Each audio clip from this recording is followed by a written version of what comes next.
it is your buddy Peace and Harmony with you here today. We're zooming in and really focusing in on a very important topic, and that comes to the future planning, the moving on process that is involved neurologically when you have really in the aftermath or exposed a psychopathic, sociopathic, or malignant narcissist individual in your life, and how to kind of get more into that executive decision-making process, how to execute, how to get more into the doing while not being sort of trapped by the negative or heavy feeling mode that tends to come, the brooding, the desperation, the feeling of anxiety, depression, the wanting to hide, aftermath or reaction to either discovering or exposing a malignant narcissist or a sociopath in your life who you might have a very close relationship with and even had, might be part of your family or part of your really vision for your future, and how to really adapt and adjust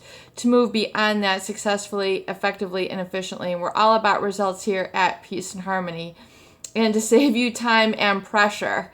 And before we get started on today's topic, I want to give a huge shout out to those of you who have recently made a donation to the Peace and Harmony channel, particularly those in the Netherlands and Finland. Thank you so much for your recent generosity.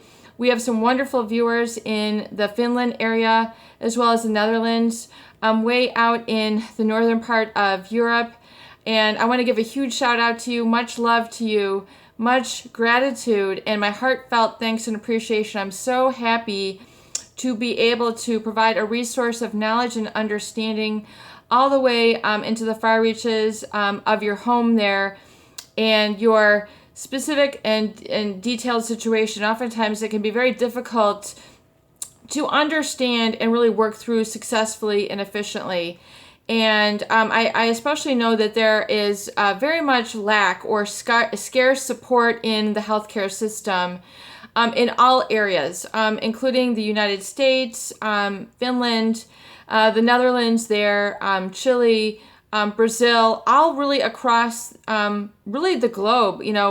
There is very little support for people who are going through this, especially in the psychological the healthcare system that relates to understanding and providing support for this. So it is my pleasure to be able to really develop content and support, and your donations are really very enlivening to me and give me a lot of vibrance, and knowing that I can provide some resource and content that is valuable to you is very important to me. So thank you so much for your donations. And yes, absolutely, viewers, please do feel free. You guys can definitely donate to the channel on the home button. On the homepage, there's a button to donate, and you can definitely donate to the channel if I've, been an influence to help you make some life changes, through some very difficult relationship situations. So thank you once again. And moving forward, I really want to look at and zoom in on the effect of being in a relationship with an emotional manipulator, a malignant narcissist, sociopath, or psychopath, and how they have impacted your decision making, your brain functioning, your emotional body, and then your behaviors, and furthermore, your ability to have executive decision making and really sort of planning for the future. One common influence that I receive, or comment that I receive, is that people are experiencing sort of a lethargy and apathy, a depression and anxiety, sort of a stifling or blocking in their life where they just can't move forward. They're having relationship issues, not only because of this, but this person has caused them or driven them now into isolation, or really kind of a feeling of panic, or wanting to essentially hide, sort of get down into those valley moments, those self-assessment moments, those, oh my God, what do I do now moments. This person could have really betrayed you to the point where it's been, a huge jackhammer, emotional jackhammer in your life, where you've basically been blindsided and left with a lot of damage, not only to yourself, but maybe to your reputation or your reputation with your family, or really kind of, knowing how to move through it and and not taking, months and years to recover from this. And that is oftentimes because I want you to help you understand what's really going on neurologically as well as in your emotional body, and how and why this is. Because I get a lot of feedback that people don't know what they want. They feel very sluggish. They feel like, they can't think. Their brain is mush. Their life is mush, or something like they've, described the feeling that way. And that is, oftentimes because of, the hyper arousal state that oftentimes an individual is put into when they are targeted by this. Not only does it tax the adrenals, but it elicits a lot of the fear hormones, the cortisol, the adrenals. It elicits a lot of the hyperarousal in the brain, which will result in a really strong effect. The brain processes these negative stress hormones of stress, in a different way than the positive hormones, such as the dopamine, the reward, the pleasure chemicals that we receive. So people experience a ton more fear or negativity, or this sort of brooding state, or this down apathetic state. They're still controlled by these hormones of stress, which are very taxing on the body. And like we see in the work of Frederic Fabridis, who discusses, top performance and consultation to executives, this area of the limbic brain then also overrides the decision-making brain. So people get stuck. They can't make decisions. They can't make choices. They can't make positive choices. They're really kind of in a self-degradation mode where they're doubting themselves. They can't make decisions very quickly.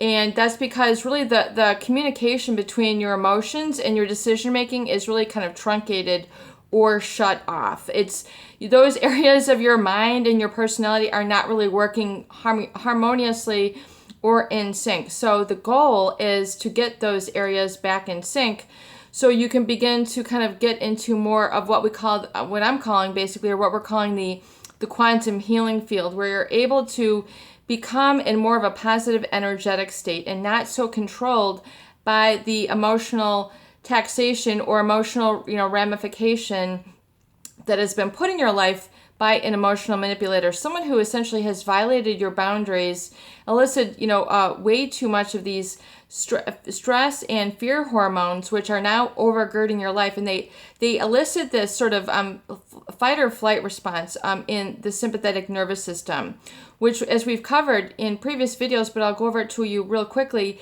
it creates that quick decision making. It's that fear base, which is, elicited, for example, if you were to be chased by a tiger, a lion, a bear, or, to go into a quick, auto accident, that is the parasympathetic nervous system. That's the flight or flight. That's the cortisol that you feel, making a quick decision. Your eyes widen, your muscles get a quick burst of strength. That is the fight or flight system, and I'm sure you've all experienced this. You're running for a train, you might miss a deadline. That is the fight or flight, and it is that system which is put into motion when you are in a relationship with an emotionally manipulative individual, such as a malignant narcissist or a psychopath. That is kind of put all in place. And then coupled with the reward of dopamine, your brain then becomes hyper aroused and addicted to this very toxic chemical or cocktail mix, which is, you're not supposed to mix these. These are, the fight or flight, combined with the dopamine. Basically, you get hyper aroused and rewarded by essentially living in fear or living by the stress hormones, which this, eventually leads to a lot of psychological breakdown. People feel like when this goes on for too long, this can result in the feelings of post-traumatic stress syndrome. This can result in the feelings of addiction, and that you need this person to survive. You can't think clearly. You can't make decisions. You become stuck. You can become really emotionally wrapped up in it can be very crippling to people, and especially the fear component can really override their normal everyday reality, where they feel hypervigilant, paranoid. It's because they're out of touch their limbic system, the feeling, your emotions, which we're talking about, are then overriding your proper decision-making area, which is the prefrontal cortex. It's really the crowning achievement of the human being to be able to make choices and decisions and plan for the future. So, you don't see a lot of deers in the forest, having a sit-down chat and talking about, what they're going to do, where they're going to go, what they like. They don't have this really planning ability. If they do, it's very small. It's basically 40% of the human brain is that prefrontal cortex, which really separates us, and you should really understand that area of the brain cannot be basically activated or create neurogenesis or live your life in that sort of happy decision-making mode if you are constantly in fear, because it shuts down when you're in fear, when you're going through this drama of emotional manipulation and distress of being pathologically lied to or emotionally manipulated, and your boundaries violated, where you're living in that state or that traumatic bond. Your limbic brain basically cannot communicate with that prefrontal cortex. You cannot think, plan, and make decisions, based on positive judgments when you are in that state. So you see a severing, you see a disconnect, in basically your decision making. So that's why I discuss why it is so important to go no contact, to remove all of those stimulus in your environment that are triggering you into that state, and understand that you are not meant to live in that hyper arousal state. A lot of people, they become so enmeshed and they become so engulfed by this person. If you can imagine a stormy sea and like a little boat that the waves are taking it over and it can't get a rudder and it can't, the captain can't really navigate. That is really what the chemicals are like. They are engulfing the individual, and eventually they're just, they lose control. They lose control of the ship, they lose control of the decision making. So that's why it's so very important for you to understand the cause that's creating this effect in your life, and remove and take serious this experience in your life, and understand the real hazard that this person, biological hazard, this person creates in your life. And again, you have to understand this in your heart, and not only understand it in your mind, because there's not going to be a big sign on them that says biohazard, look out, dangerous contents.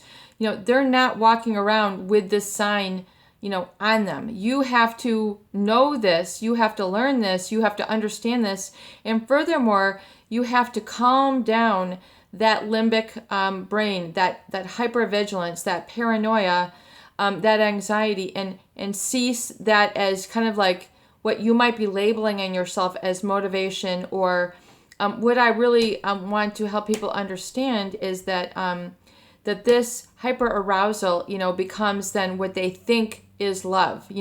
They think that love is living in this hyper arousal or fear state, and they think, that they need to socialize on this level, that this is what love is, this is what romance is. They're getting it confused, they're getting it mixed up, and this hyper arousal is not what love is. So you need to understand that it might have been part of your romantic encounters with this person, or business encounters with this person, or familial in your family relationships with this person. But that is not how you see clearly, function clearly, make decisions, or live in good judgment or happiness. Because the true happiness comes from, being in a peaceful body, being secure, being in safety. And this video is going a little bit long, but I'm going to keep going here, and we're going to probably repeat this. But, the human being is part of Maslow's needs. Maslow is a psychologist, and he talks about the hierarchy of needs. You can research him, Maslow's hierarchy of needs. But he talks about kind of the pyramid of needs. And, at the top is self-actualization, basically being your best person. But at the bottom is, survival, which is your food, water, shelter. Those are your basic human needs. And, he incorporates sex into that also. You know, and then the second level is safety. So after you have your physical needs met, then you have the need to be safe. And then you have the third level is to have social interaction. And really what Frederic Fabridas discusses is that, really that is really not always accurate, that basically socialization can be, part of the bottom rung of human needs. And oftentimes what I find is that people have such a strong desire to belong with this emotional manipulator that they end up overriding those other basic human needs. So the need for shelter, the need for safety, the need for food, water. You see the prevalence of anorexia, bulimia, the self-injurious behavior, this fight or flight, living unsafe, doing dangerous things, taking risky behaviors in order to please or belong with this person who they have over-idealized in their mind. Whether it's, erupting their bank account, erupting their home, their vehicles, their food, they will not eat. They will eat, unhealthfully, which is not part of your, basic human needs is to eat unhealthily. It's, this becomes all socialized behavior, and you then become really sort of what I feel is kind of like a victim of social engineering. You're become them in this victim state of social engineering from this mask that this person has created and playing you by. So once again, become aware of and informed of this dynamic in your life and begin to live more by the hormones of peace and harmony and living in a safe, secure body. Begin to really sort of look at that as a good foundation, more of a solid foundation for yourself, where you are able to live successfully by the emotional boundaries, the physical boundaries, and be able to make decisions and choices and begin to really design your future moving forward from that. And if you haven't designed your future, it's time to pick up the pen and paper and get into that state where we talk about, even if you're not a business person, getting your appointment book and making an appointment for yourself for that recovery date where you're, taking action, you're taking positive action from that safety, you're designing your life from a whole new energetic vibration versus the hormones of fear. And that is the goal of the recovery date, is to begin to experience socialization from a whole new energetic place where